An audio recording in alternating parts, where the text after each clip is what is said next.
ትንቢተ ዕንባቆም ምዕራፍ 2 ከቁጥር 1 እስከ 4 ድረስ ያለውን በጌታ በኢየሱስ ክርስቶስ ስም አነባለሁ። የጌታ ቃል እንደዚህ ይላል። በመጠበቄ ላይ እቆማለሁ፣ በምሽጉ ቅጥር ላይ ወጥቼ እቆያለሁ። ምን እንደሚለኝ ለክርክሩም የምሰጠውን መልስ ለማወቅ እጠባበቃለሁ። እግዚአብሔርም እንዲህ ሲል መለሰ፣ በቀላሉ እንዲነበብ ራእዩን ጻፈው፣ በሰሌዳም ላይ ቀረጸው። ራእዩ የተወሰነለትን ጊዜ ይጠብቃልና ስለ መጨረሻውም ይናገራል። እርሱም አይዋሽም። የሚዘገይ ቢመስልም ጠብቀው፣ በእርግጥ ይመጣል፣ ከቶም አይዘገይም። እነሆ እርሱ ታብዮአል፣ ምኞቱ ቀና አይደለም፣ ጻድቅ ግን በእምነቱ ይኖራል። እግዚአብሔር ሉዓላዊ አምላክ ነው። አዎ እጄ ልኬ እጁን ጠምዝዤ የምፈልገውን አላስደርግም፣ ፈቃድን ተጭኖኝ ይሰራል። ዕንባቆም የሚለው እሱን ነው። ተከራከረ እኮ ምዕራፍ 1ን በእውነት እኔውን ጊዜ ስለሌለኝ አልናገረውም ምዕራፍ 1ን ብዙ እንጂ ምዕራፍ 1ን እናንተ ብታነቡት አስገራሚ ነው እኮ። ደሞስ እውነቱን ነው። አሁን በዕንባቆም ሳይድ ስትሆኑ እግዚአብሔር መልስ እስኪሰጥ ድረስ ካልጠበቃችሁት እውነቱን ነው።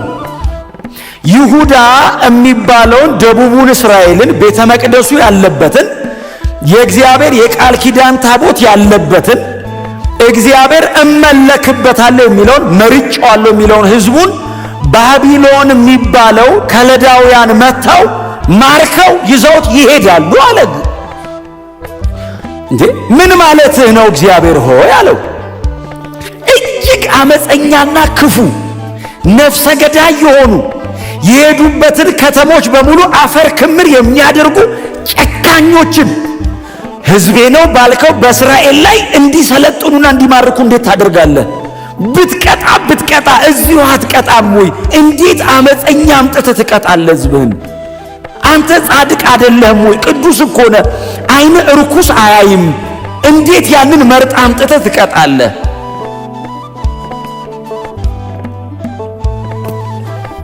እና ቁጥር 7 ላይ ምዕራፍ 1 ላይ ፍርዳቸውና ክብራቸው ከራሳቸው ይወጣል ይላል። ባቢሎናውያንን አንተን አያማክርህም አለው። እቀጣበታለሁ የምትለው ሕዝብ አምጥቼ እማርካቸዋለሁ ወደዛኛው አገር የምትለው ሕዝብ ፍርዳቸውም ክብራቸውም ከራሳቸው ነው የሚወጣው። አያማክሩህም፣ አንተን አይጠይቁህም፣ እንዲህ እናርጎይ አይሉህም። ይቀጥላል ቁጥር 11 ጉልበታቸውን አምላካቸው ያደረጉ በደለኞች ናቸው ይላል። አንተ አይደለህም የባቢሎናውያን አምላክ፣ ጉልበታቸውን አምላካቸው እና ጉልበታቸውን እንመጣለን ጥርግርግ ነው የምናረጋቸው ነው የሚሉት። ማን ሲያስቆመን ታያለ ይሉሃል። እግዚአብሔር ሆይ እኛ ብንደክምም አንተን አይደለ የምንለው?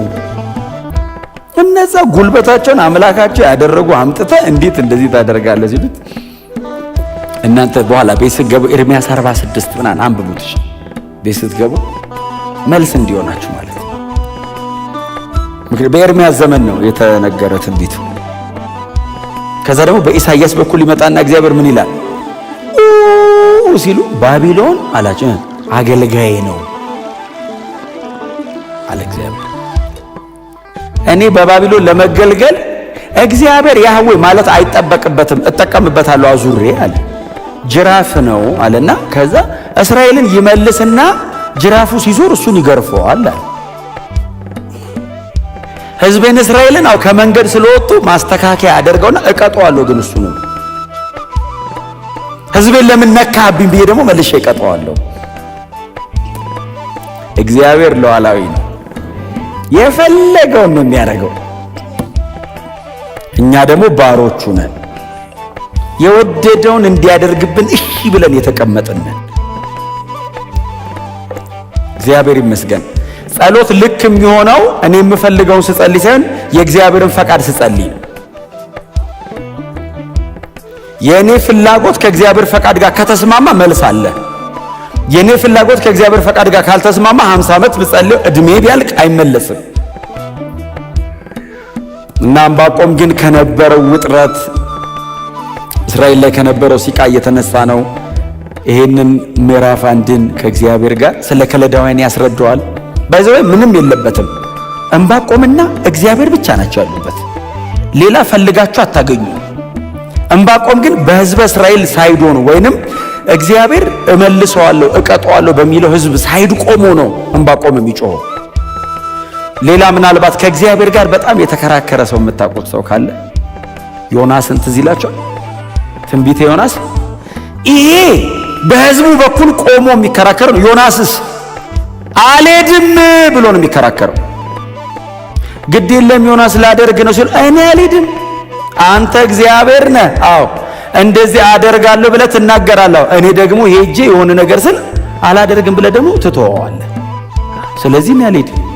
ሌላ የተከራከረ የምታውቁት ሰው ካለ ኤርምያስ ምዕራፍ 20 ነቢዩ ኤርምያስ እግዚአብሔር ሂድና ተናገር ሲለው አልናገርም። እኔ እንደውም ባለፈው አንስቼዋለሁ። ተናገረው፣ አልናገርም። ለምን እንደውም አትናገረው? ጥፋት አለ በል ትለኛለህ አለ። አዎ እሺ ሄጄ ጥፋት አለ እላለሁ። አንተ ደግሞ ህዝቡ ተንበርክኮ ንስሐ ሲገባ ትመራቸዋለህ። ውሸታም አረከኛል። አንተ ትናገራለህ፣ አንተ ትመራለህ። ቀጥሎ ኤርምያስ ጥፋት ያለ ውሸቱ ነው ይባላል። አስዋሽተኛል። እንደውም እንደዚህ ይላል፣ አታለልከኝ እኔም ተታለልኩ። እውነቱን እኮ ነው፣ መንገዱ ነው። አሁን እናንተ እንዳትታዘቡት ኤርምያስን፣ አሁን አዲስ አበባ ቁጭ ብላችሁ እንዳትታዘቡት። እጅግ አመፀኛ ህዝብ መካከል የእግዚአብሔር መልእክተኛ ነው። በእግዚአብሔር በኩል የቆመው እሱ ብቻውን ነው። ህዝቧ፣ ነገስታቶቿና ካህናቶቿ በሙሉ አመፀኛ ሆነዋል። እስራኤል ኤርምያስ ብቻ ነው በእግዚአብሔር በኩል የቆመው። ስለዚህ ሄዶ ሲናገር ብቻውን ነው። ቀጥሎስ ህዝቡ ድፍት ሲል ያንን አመፀኛ ህዝብ እግዚአብሔር ይቅር ብየዋለሁ ይላል። ኤርምያስ ውሸትህን ነው ይሉታል መጥተው።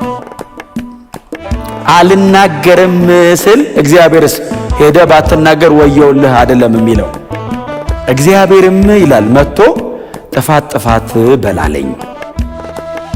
አልናገርም ብሎ በተቀመጠበት ተነስና ተናገር አይደለም ያለው።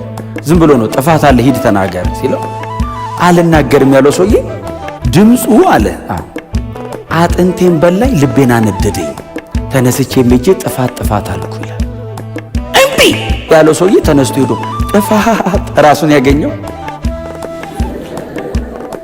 ከዛ ምዕራፍ 2 ላይ መጣ፣ ያነበብነው ማለት ነው። ምንድነው ብሎ የጀመረው ምዕራፍ 2 ላይ በመጠበቄ እቆማለሁ። ስለ ክርክሬም ነው የሚለው። ምንድነው የሚለው? ስለምኔ ስለሚናገረኝ የምመልሰውን አውቅ ዘንድ በመጠበቄ ላይ ቆማለሁ፣ በምሽጉ ቅጥር ላይ ወጥቼ እቆያለሁ። ምን እንደሚለኝ ለክርክሩም የምሰጠውን መልስ ለማወቅ እጠባበቃለሁ። ዕንባቆም ይህንን ሁሉ ረጅም ሙግት በእግዚአብሔር ፊት ካደረገ በኋላ እግዚአብሔር ምንም መልስ አልሰጠው። ዝም ነው ያለው። እስከ ምዕራፍ 2 ድረስ እግዚአብሔር ዝም ነው ያለው። የዕንባቆም ጉልበት አለቀ።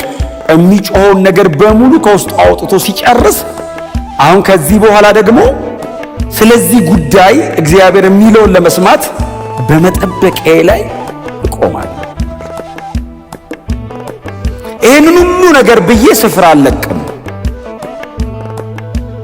ይህንን ሁሉ ነገር ተናግሬ ቦታዬን አልለቅም። እጠብቀዋለሁ። እዚህ ውስጥ ሆኜ ነው የምጠብቀው። ክርክር አለብኝ፣ አዎ። ሙግት አለብኝ፣ አዎ። እግዚአብሔርን አጥብቄ ይዤዋለሁ፣ አዎ። እስኪመለስ ድረስ በመጠበቂያ ላይ እቆማለሁ። እግዚአብሔር በየትኛው ሰዓት እንደሚመጣ አይታወቅም። በየትኛው ሰዓት መጥቶ እግዚአብሔር መፍትሄ እንደሚያደርግ አይታወቅም። ቆሜ ጠብቀዋለሁ። የምመለከተውን የሚናገረኝን የምሰማውን ነገር በሙሉ ለሕዝቡ እናገራለሁ። እያጉረመረሙ ሊሆን ይችላል። ጻድቅ በኃጢአተኛ ሲገፋ እንዴት ዝም ትላለህ? የዕንባቆም ጮት ያው ሕዝቡ ውስጥ ያለ ማጉረምረም ስለሆነ ጻድቅ በኃጢአተኛ እየተገፋ ነው። በይሁዳ መካከል ሁሉም ኃጢአተኛና አመፀኛ አይደለም። የተወሰኑ ቅሬታዎች አሉት እግዚአብሔር። እና እየተጉ እየለመኑ ራሳቸውን እያማጠኑ ምድሪቷ ላይ ካለው አመጽ ጋር ያልተባበሩ ደግሞ ጻድቃን አሉ። እና ከዚህ ሁሉ ጋር አብረው ሲጨፈለቁ እንዲህ ዝም ትላለህ ለሚለው ለዚህ ጩኸቴ እግዚአብሔር የሚመልስልኝን ለመስማት በመጠበቂያ ላይ ቆማለሁ። ፐርሲስታንስ፣ መጽናት፣ መቆየት፣ መጠበቅ፣ ረጅም ሰዓት በያዛችሁት ጉዳይ ላይ ጊዜ መውሰድ። አንዳንድ ጸሎቶቻችን የ5 ደቂቃ እንዳይሆኑ ትዝ ያላችሁ ሰዓት ብቻ እግዚአብሔር ክብርህን ግለጥ ብላችሁ ስትነሱ ደግሞ ሌላ ነገር እንዳታስቡ። ኢየሱስ እያወራ ያለው ሳታቋርጡ ዘወትር ጸልዩ። ፐርሲስታንስ፣ ሳታቋርጡ መቼ? ዘወትር። እስከ መቼ? እስኪመለስ። በመጠበቂያ ላይ እቆማለሁ፣ ስለ ክርክሬ የሚመልስልኝ አውቅ ዘንድ እጠብቀዋል፣ እቆያለሁ አለ። ስለ ጽናት፣ ስለ ክርክር፣ ስለ አቋም፣ ስለ ትህትና ሲል እግዚአብሔር የልቡን ይነግርሃል። የልቡን ነገሩ ይቀየራል አይደለም፣ ሊያደርግ ያለውን ግን ይነግርሃል። እቀይሯለሁ ላይል ይችላል። አትሊስት ግን ዲዛይኑን ያስረዳል። አካሄድ፣ ጽናት፣ ትህትና። ትዝ ይላችኋል አክዓብ አመፀ እና እግዚአብሔር መጣና በኤልያስ በኩል እንደዚህ ያለው አክዓብ አለው፣ አቤት አለው፣ በጣም አመፀሃል። እሺ ሲል በቃ ትሞታለህ አለው። ትሞታለህ ሲል ንስሐ ገባ አይደለም የሚለው አክዓብም ቀስ ብሎ ሄደ የሚል ቃል አለ። እኔ አንብቤ ነው። ቀስ ብሎ ሄደ። ይንቀሸቀሽ ነበር ማለት ቱር ነበር የሚለው ቀስ እያለ ሲል እግዚአብሔር መጣና ኤልያስን እንደዚህ አለው፣ ኤልያስ ሆይ አለው። አቤት ሲለው አክዓብን ያው አለው። አይ ቲንክ ኤልያስ እንትን ላይ ሆኖ መንገድ ላይ አዩ መሰለኝ። እንዲህ ሲል ቀስ ብሎ ሄደ አለው። አዎ ሲለው በቃ ባንተ ዘመን አላረግም በለው። ቀስ ብሎ ስለሄደ ወይ እግዚአብሔር አልተንቀሸቀሸም ብሎ ትቼዋለሁ። ነገሩን የምታደርጉበት ልብና በነገሩ ላይ ያላችሁ አትኩሮት እግዚአብሔር ወደ እናንተ መልስ ይዞ እንዲመጣ ያደርገዋል። ዕንባቆም እግዚአብሔርን አውቆታል። ባይዘው ኬዙ በጣም ከባድ ቢሆንም እጠብቀዋለሁ አለ። ለምን መሰላችሁ? አሁን ተመልሼ ገብቼ ከተማ መሃል አብሬያቸው የሚያደርጉትን ባደርግ ለውጥ የለውም። እግዚአብሔርን ብጠብቀው ግን በመጣበት ሰዓት እንደሚቀይረው አውቃለሁ። ታዲያ ነገሩ እንዳለ ሆኖ እኔ ከእግዚአብሔር ጋር ነኝ አለ።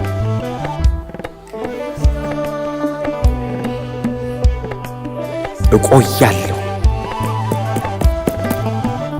መጠበቂያ ላይ ቆሚያ ቶሎ አልመለስ። እቆያለሁ። እስኪመጣ ያስጠብቅሃል እንጂ የመጣ ሰዓት እንኳን ቆየሁ ነው የምትለው፣ እንኳን አቆየኝ። መንፈሳዊ ዓለም አንድ ጉዳይ ላይ መቆየት መቻል ነው። ቆዩ አንድ ጉዳይ ላይ፣ ክረሙ አንድ ጉዳይ ላይ፣ ዋጋ ከፈሉ በአንድ ጉዳይ። እውነቴን ነው የምነግራችሁ።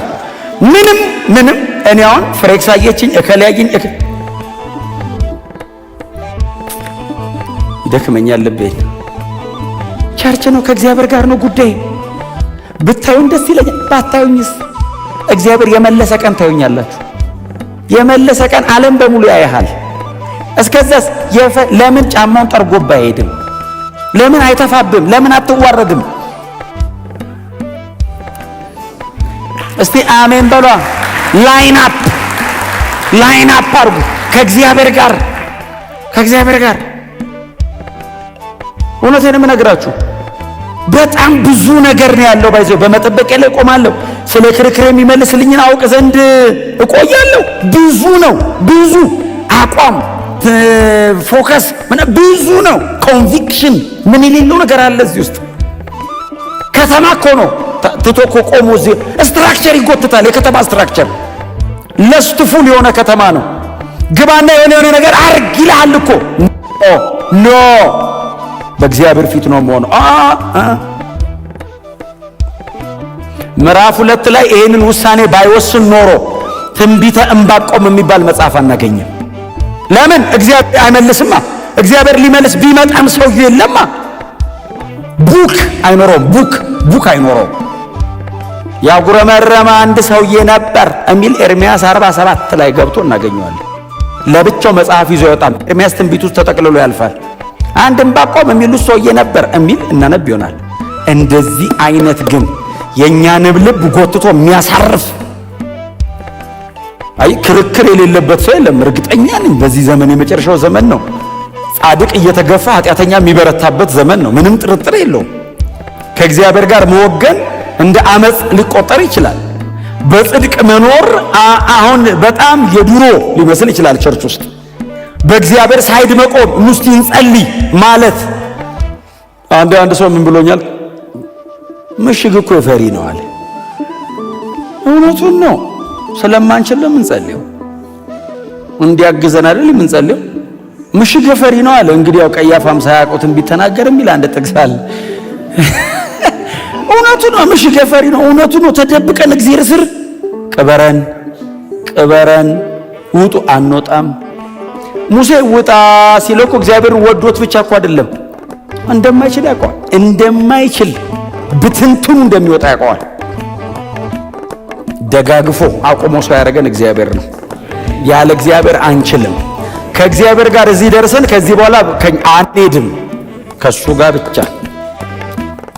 እስቲ አሜን በሉ። አሁን እንደዚህ አይነት አቋሞች ቸርች ውስጥ ሞኝነት የመሰሉበት በጣም ሲስተማቲካሊ በተደራጀ ሲስተም ለመሮጥ ማሰብ የሚሞክርበት ሰው የፈለገውን አድርጎ መንፈሳዊ የሚመስልበት። ዶንት ዲሲቭ ዩርሰልፍ። ራሳችሁን እንዳታታሉ። ይሄው በመጠበቂያ ላይ ቆም። የመጽሐፍ ቅዱስ ኢንቴንሽን እግዚአብሔርና ሰዎቹ ናቸው። ለምን? ታሪክ የተሻገሩት ሁለቱ ናቸው። ታሪክ የተሻገረ ሌላ ሰው የለም አብሯቸው። ይሄው እነዚህ ናቸው የተሻገሩት፣ እግዚአብሔርና ዕንባቆም። ሂስትሪ ሜክ እግዚአብሔር ታሪክ ሰራ ከዕንባቆም ጋር የሚጻፍ ታሪክ እንጂ ምናልባት ሊሉት የሚችሉትን ነገር ዝም ብላችሁ ብታስቡት ዕንባቆምን በጣም ብዙ ነገር ሊሉት ይችላል። በጣም ብዙ ነገር ዕንባቆምን ሊሉት ይችላል። እሺ ቀጥሎ ምንድን ነው የሚለው? ስለ ክርክር አይደል የሚመልስልኝን ምን እንደሚለኝ ለክርክሩም የምሰጠውን መልስ ለማወቅ። በጣም ነው የሚገርማችሁ። ዝም ብዬ አይደለም የምጠብቀው ይላል። ዝም ብለው ነው የምቆመው። አንተ ፀሐዩ፣ ነፋሱ፣ ጎርፉ፣ ውርጩ፣ ይሄ ሁሉ የሰው ንግግር፣ ይሄ ሁሉ ነገር ሲወርድብ ዝም ብለው እንደ የቆምከው አይደለም። ዝም ብዬ አይደለም የቆምኩት። ስለ ክርክሩ እግዚአብሔር መጥቶ የሆነ ነገር ቢለኝ እምመልሰውን አውቅ ዘንድ በዚህ ነው የቆምኩት ይላል። እምመልሰውን አውቅ ዘንድ እኔና እግዚአብሔር ማለት ሙግት አለ። አዎ እዛ መካከል ያለ ጻድቅ በኃጢአተኛ እየተገፋ ነው። አዎ እዛ መካከል ያሉ ንጹሃን በከለዳውያን ተማርከው ሊወሰዱ ነው። አዎ ባይዘው ዕንባቆም ይሄንን ትንቢት ሲናገር እነማን እንደሚመለከታቸው ታውቃላችሁ? የትንቢት እነ ዳንኤል፣ ሲድራቅ፣ ሚሳቅ፣ አብድናጎን ምናምን ባይዘው ከዚህ ትንቢት በኋላ ነው ተማርከው የሚወሰዱት። በንጉሱ ሕዝቅያስ ዘመን መጨረሻና አይ ቲንክ በዮአቂም ዘመን መጀመሪያ አካባቢ ይመስለኛል። ከ640 ወደዚህ ማለት ነው። በሁለቱ መሃል ነው። ስለዚህ የሚማረኩት እነ ዳንኤል ምናምን እድሜያቸው ልጆችም ቢሆኑ በኤርሚያስ ዘመነ መንግስት ስለነበሩ እነ ሕዝቅኤል ምናምንም ስለነበሩ ነበሩ ማለት ነው። ስለነዚህ ልጆችም ጭምር ነው ይሄ ሰው እየጮኸ ያለው። ጻድቅ እኮ አለ እዚህ ውስጥ የሚኖር አለ በቅድስና እግዚአብሔር የሚላለው አብሮ ነው ወይ የሚጨፈለቀው?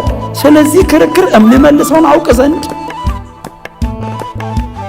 አንድስ እንኳ የለም ካልኝ እግዚአብሔር አራሉ ልል ነው ቆሜ እና በጣም ሲሪየስ ከእግዚአብሔር ጋር ተያይዟል ሰውዬው። እግዚአብሔር ሉዓላዊ እንደሆነ የሚያውቅ ደግሞ እግዚአብሔር መሐሪና ደግሞ ተሸካሚ እንደሆነም የገባው አይነት ሰው ነው። ከዛ እግዚአብሔር ይናገራል። እግዚአብሔር መልስ ሰጠ። እጠብቃለሁ፣ ቆሜያለሁ፣ በፍጹም አልነቃነቅም ሲል እግዚአብሔር ደግሞ መልስ መጣ። እግዚአብሔር የምዕራፍ አንዱን ጭቅጭቅ ሰምቶታል። ሰማይ አይደለም እግዚአብሔር የሰማው አጠገቡ ነው። እግዚአብሔር በሁሉ ቦታ የሚኖር አምላክ ነው። ባይዘው እመጣለሁ ጠብቀኝ ሲል ተዘጋጅ እያለ ነው እንጂ ከየትም አይመጣም። አጠገብ ነው ያለ።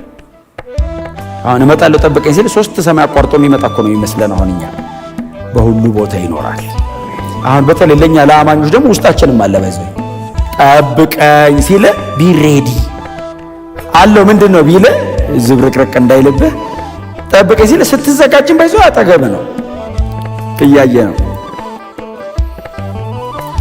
ስሙ ብሩክ ይሁን። እግዚአብሔርም እንዲህ ሲል መለሰ ይላል ቁጥር 2። በቀላሉ እንዲነበብ ራእዩን ጻፈው፣ በሰሌዳም ላይ ቀረጸው። ራእዩ የተወሰነለትን ጊዜ ይጠብቃልና ስለ መጨረሻውም ይናገራል። እርሱም አይዋሽም። የሚዘገይ ቢመስልም ጠብቀው፣ በእርግጥ ይመጣል፣ ከቶም አይዘገይም።